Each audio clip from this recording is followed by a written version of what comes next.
Assalamualaikum warahmatullahi wabarakatuh. Ketemu lagi dengan Bribka Suyono, masih di channel Suyono Listrik. Channel edukasi, motivasi, lepas dari anxiety, psikosomatis maupun asam lambung berdasarkan pengalaman yang saya alami. Apa kabar Anda semua? Saya doakan semoga Anda selalu sehat jasmani maupun jiwani, segera lepas dari anxiety, psikosomatis maupun asam lambung. Oke, yang baru bergabung silahkan Anda subscribe dulu ya. Subscribe, Anda like. Kalau belum paham, Anda tinggalkan di kolom komen gitu ya. Anda share ke sesama orang penderita anxiety, psikosomatis maupun asam lambung. Jangan bertanya lagi ya, apa sih yang Bapak rasakan? Itu ada di deskripsi. Nanti Anda yang di deskripsi nanti itu tengoklah ya. Tengok, Anda harus telaten, teliti ya, gitu. Ya, saya nggak menyalahkan Anda karena biasanya orang dengan anxiety, psikosomatis itu blank ya, nggak konsentrasi, nggak fokus ya.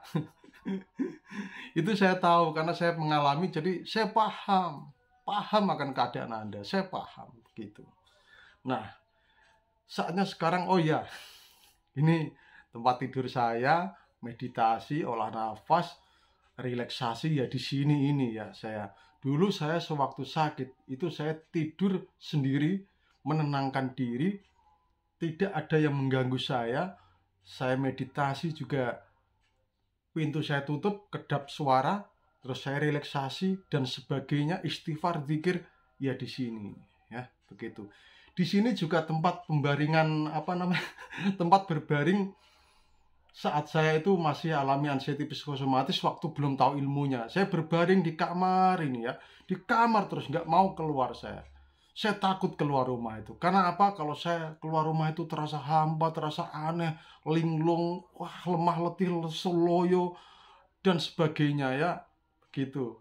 Nah, padahal ya, kalau kita menghabiskan waktu hanya untuk berbaring itu salah ya. Salah. Memang nyaman. Menurut Anda nyaman ya, tetapi karena Anda sudah senang atau nyaman dengan berbaring, akhirnya Anda berbaring terus, nggak mau keluar rumah, nggak mau melihat apa yang terjadi di luar rumah. Mungkin Anda hanya nengok HP saja, main sosial media, akhirnya yaitu sensasi itu semakin bertambah, apalagi mata blur. Nah, itu ya, itu yang perlu Anda ketahui. Nah, sekarang begini.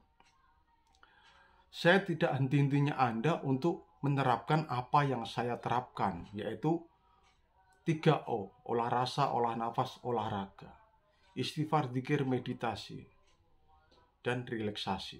Ya, ini semua bisa melakukan, ya, semua tinggal kemauan. Anda mampu, ya, saya yakin mampu. Tetapi apakah Anda punya kemauan? Ya, ya mungkin sehari dua hari Anda mau melakukan itu, tapi karena melakukan ini sehari dua hari kok nggak ada efeknya, nah itu terkadang Anda bosan, akhirnya meninggalkannya dan ganti profesi yang baru. Itu gonta-ganti, compar-campur. Nah, ya itu akhirnya Anda susah atau lama untuk bangkit begitu.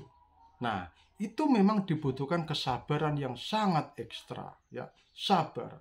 Semua itu butuh proses ya. Apapun yang di dunia ini butuh proses.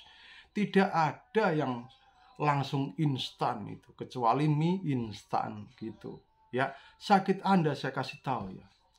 Itu sebenarnya itu prosesnya lama sekali, bertahun-tahun, puluhan tahun prosesnya itu ya. Proses Anda untuk menderita asam lambung, anxiety, psikosomatis itu perlu proses puluhan tahun dan Anda tidak menyadari proses itu ya. Anda inginnya sembuh sehari dua hari, seminggu dua minggu ya. Ya, kalau sesuai dengan pengalaman saya nggak bisa ya, begitu. Anda harus sabar, prosesnya lama, sakitnya otomatis juga lama, penyembuhannya juga lama ya. Kalau prosesnya sudah lama, Anda sakit, kalau sudah tahu ilmunya, harusnya sudah bisa untuk cepat recovery begitu ya. Anda itu jangan larut dalam sensasi, ilusi yang Anda rasakan itu. Kalau Anda larut ya, setiap Anda merasakan keluar rumah kok rasanya begini, akhirnya Anda nggak mau ya. banyak berbaring di rumah. Nah, itu yang memperburuk keadaan Anda. Ya. Saya sudah Pak keluar rumah, tapi makin lama makin gini. Begini ya, Anda keluar rumah itu harus dengan niat apa? Anda keluar rumah itu, ya, saya kasih tahu. Kalau Anda ingin keluar rumah, itu jangan memikirkan apa-apa, ya. Jangan memikirkan apa-apa. Begitu. Karena apa? Begini. Kenapa orang dengan anxiety, psikosomatis, asam lambung, itu otaknya itu ya. Kenapa otaknya terlalu aktif? Itu bisa ditimbulkan karena trauma, begitu. Ya, gini. Jadi penderita anxiety, perhatikan ya, dengarkan ini ya. Penderita anxiety psikosomatis itu otaknya terlalu aktif, perasaannya terlalu sensitif. Makanya mendengar apa saja, ya, merasakan apa saja, cenut-cenut atau apa, itu otak ini aktif, takut, cemas dan sebagainya, aktif. Wah, akhirnya saraf otonom juga ikut aktif, dada berdebar dengan kencang, begitu. Ya, nah itu. Kalau Anda merasakan kedutan, nyeri sendi, kepala pusing, itu memang gejala-gejala psikosomatis, yaitu sensasinya. Itu berasal dari ketegangan otak, begitu ya. Nah, itu nanti akan saya kasih solusinya ya. Otak Anda terlalu aktif ya. Apapun yang Anda dengar, yang Anda lihat, itu Anda sudah merasa takut. Ya, saya nggak menyalahkan Anda loh ini. Saya dulu juga begitu. Makanya ini saya kasih tahu ilmunya ya. Saya kasih tahu ilmunya. Anda mendengar, melihat, dan sebagainya, merasakan, itu otak Anda ini terlalu aktif menanggapi itu. Akhirnya perasaan Anda sensitif. Nah, itu ya. Anda mendengar ini, mendengar itu, melihat ini, melihat itu, takut, sensasi berdatangan ya. Akhirnya ketakutan itu kan menjadikan sebuah ilusi. Akhirnya sensasi itu makin berdatangan. Nah, perasaan Anda terlalu aktif juga. Ya, makanya kenapa orang dengan anxiety psikosomatis ya inginnya marah-marah, ya, tidak sabar, selalu was-was, gerusa-gerusu, ada suara berisik, pinginnya itu, gimana begitu ya, perasaan tidak nyaman. Perasaannya itu karena terlalu aktif, ya.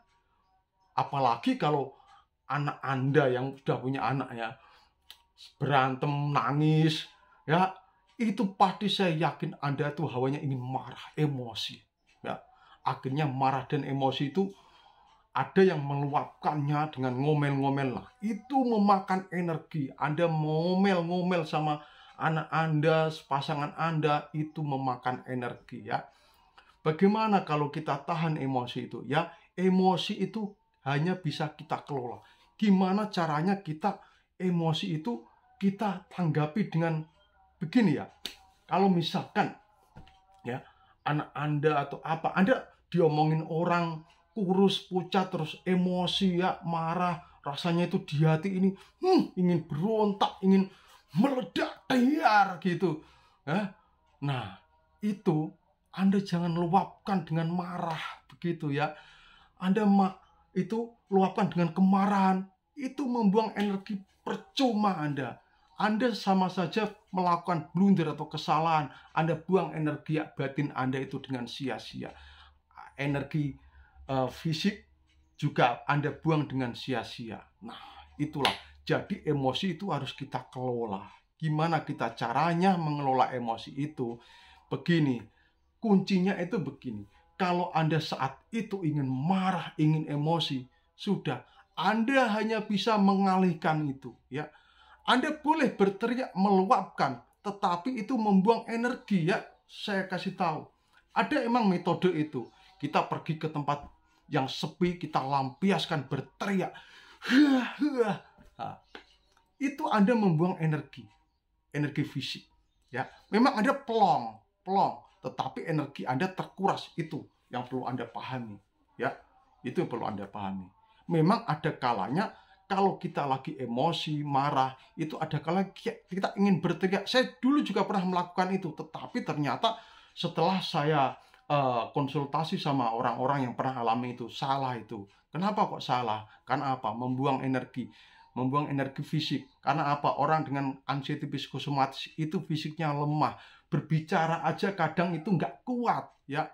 Ya atau tidak? Berbicara itu aja ngos-ngosan. Nah, itu kita buang dengan berteriak, berontak, itu tandanya tidak ikhlas, begitu, ya. Jadi emosi marah itu hanya bisa kita redam, kita kelola dengan apa? Kita masih punya Allah, masih punya Tuhan, ya. Kalau Anda tidak punya teman untuk curhat, untuk share tentang apa yang Anda rasakan, Anda mungkin psikolog, keterbatasan biaya, dan ke psikiater juga keterbatasan biaya, tidak punya teman ngobrol, Anda masih punya teman. Anda masih punya pengayom yang kekal, yaitu siapa? Tuhan, gitu. Ya, itu. Jadi kalau Anda sedang marah, emosi, sudah langsung ambil air wudhu kalau Anda Muslim. Ya. Sholat 2 rakaat atau Anda bisa istighfar zikir gitu. Marah itu ya. Otak ini terlalu aktif ya. Perasaan akhirnya sensitif ya, itu. Nah, itu yang perlu Anda tanamkan ya. Ini penting karena apa? Kalau Anda belum bisa mengelola pikiran dan perasaan Anda, ya, Anda melakukan solusi sehebat apapun, yang memberi solusi gelarnya setinggi apapun, nah, itu hanya bisa meredakan sesaat. Motivasi-motivasi dari saya meredakan sesaat. Ya, nanti setelah Anda sudah tidak mendengarkan motivasi dari mentor-mentor, Anda begitu lagi. Nah, itu tandanya apa? Ya, tandanya apa coba? Anda nanti jawab sendiri di kolom komen. Gitu. Ya, jadi kalau Anda punya teman curhat, silahkan Anda share. Tetapi pilih-pilih ya. Pilih-pilih teman. Tentunya teman ini yang tidak mengumbar aib. Ya, gitu. Anda share tentang perasaan Anda, saya begini. Pada apalagi orang yang telah pernah mengalami anxiety psikosomatis. Mereka akan sangat berpengalaman sekali. Ya, saya yakin orang yang sudah sembuh dari anxiety psikosomatis asam lambung, pengalaman mereka itu banyak. Ya, mereka sembuh itu tidak dengan tiba-tiba. Saya yakin mereka semua itu mempelajari dari dirinya sendiri itu, ya, gitu. Jadi, ya itu. Ya, sekarang saatnya Anda kelola pikiran dan perasaan Anda dulu, ya, begitu. Kalau Anda sulit untuk keluar dari zona merah itu, ya, semangat. Anda pasti bisa, ya. Anda pasti mampu. Tetapi di sini dibutuhkan kemauan, ya. Ini sudah kumandang alat, kumandang alat, kumandang suara panggilan sholat maghrib ya, suara adzan. Ya, saya harus maghrib dulu, ya. Tetap semangat kawan, badai pasti berlalu dan semua akan indah pada waktunya. Ya, tetapi Anda nanti mendengar semua indah pada waktunya, enak, ya. Tetapi semua indah pada waktunya kalau Anda hanya diam saja, ya nggak bisa, ya, gitu ya. Oke, teman, sahabatku, saudaraku, salam sehat dari Bribka Siono. Wassalamualaikum warahmatullahi wabarakatuh.